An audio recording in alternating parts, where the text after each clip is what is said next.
happening. Actually, we were just talking about my girls remember one of Wynter and our last fight that we had. We were actually getting ready to go to a really nice steakhouse, and Wynter wanted to take the girls out, frankly, to show them how she just had this idea that she wanted them to know how to behave and how to act in a really nice restaurant.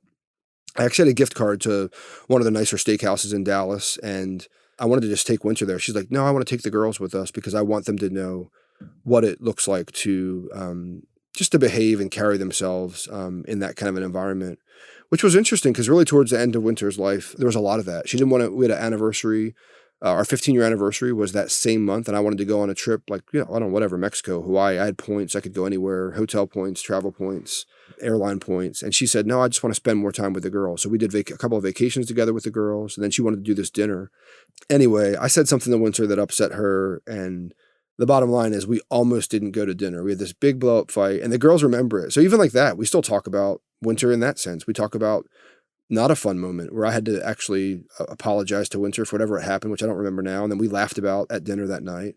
But even that, we don't cease to talk about her. We don't cease to talk about us. Yeah, things are different, but ultimately the past will never change. So we get to include that in our future, in our life. And so, yeah, there's a couple things that I don't think moving on is. But I do think moving on is not carrying into the future what can't be carried into the future. Like at this point, Wynter is no longer my wife, and she's no longer here. And so there's a role that she had in my life that she no longer has. And so there's experiences that I will experience that she won't be a part of. And I have to be okay with that. And in a way, I have to actually appreciate the fact that Wynter is cheering me on from heaven as a part of the great cloud of witnesses in whatever purposes God has ahead for me. And so instead of feeling guilty about that, especially as you start thinking about relationships and dating, and I don't have to carry any guilt into my future for the fact that that has changed. And I can actually believe that Wynter is just as for me as she always has been for me, and has just taken a different position in my life, and a different position in my story. And so I don't know. I just wanted to share that story because for me, that story reminds me a lot about what moving on can look like, I think, what it should look like. I've had lots of failures in moving on. I've had moments of trying to move too quickly, especially as it relates to being a dad and a parent. One of the hardest things about my grief is just the realization that as I move along, I have 4 dependents that I'm pulling along with me. It was actually described to me as a wagon, and I'm like this horse that's pulling this wagon, and my girls are like these 4 wheels on the wagon, and the faster I pull ahead, the more wobbly the wheels can get. And so obviously as a parent, I have a responsibility to not only steward myself well, but steward my girls well too. And so that's also a part of my moving on. I'm moving on with responsibility that I have by nature of being a dad that has brought its own challenges, its own hardships. Honestly, probably what's made my grief the hardest is helping them engage theirs, and sometimes just feeling like I didn't ask for this, God. Like I didn't ask for this. Why do I have to do this? Why do I have to deal with this? Why do I have to feel this? And then I have to go back and say, well, I guess I did ask for this because I did make these babies. So there's the reality that, yeah, I have them because I did ask for them, and they were a gift from God to me. So, but I guess the question for you is, I don't know, think about the thing, the circumstance, the loss, the thing that you're having to move on from. I just wonder, what does that need to look like for you? Are you trying to drag things into the future that can't be dragged into the future?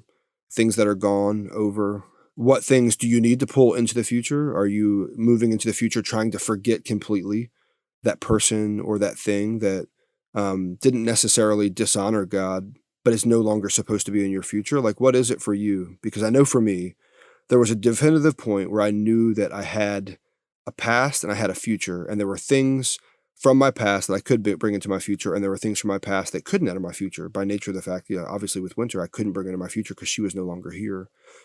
So what are the things that I can bring? What are the things I'm supposed to leave? And what does it look like to trust God with that? Because that's really, really difficult to do. I guess the other thing I would ask is, what are the purposes that God has for your life? And what did you learn in that last season that you need to bring into the next season? And what are the things that you just need to remember?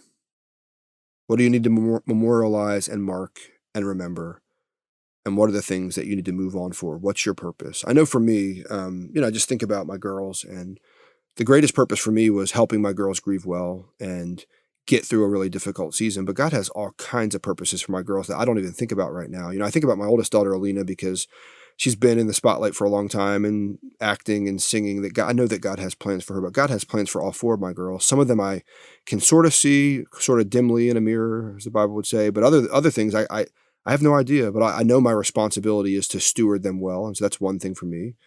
But also God has a purpose and a plan for me even outside of parenting.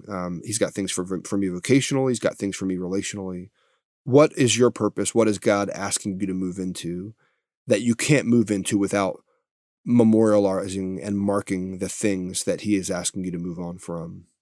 So it's actually just a really interesting thing to think about. And it's something that I continue to think about, and just a part of the process of what I would call moving on.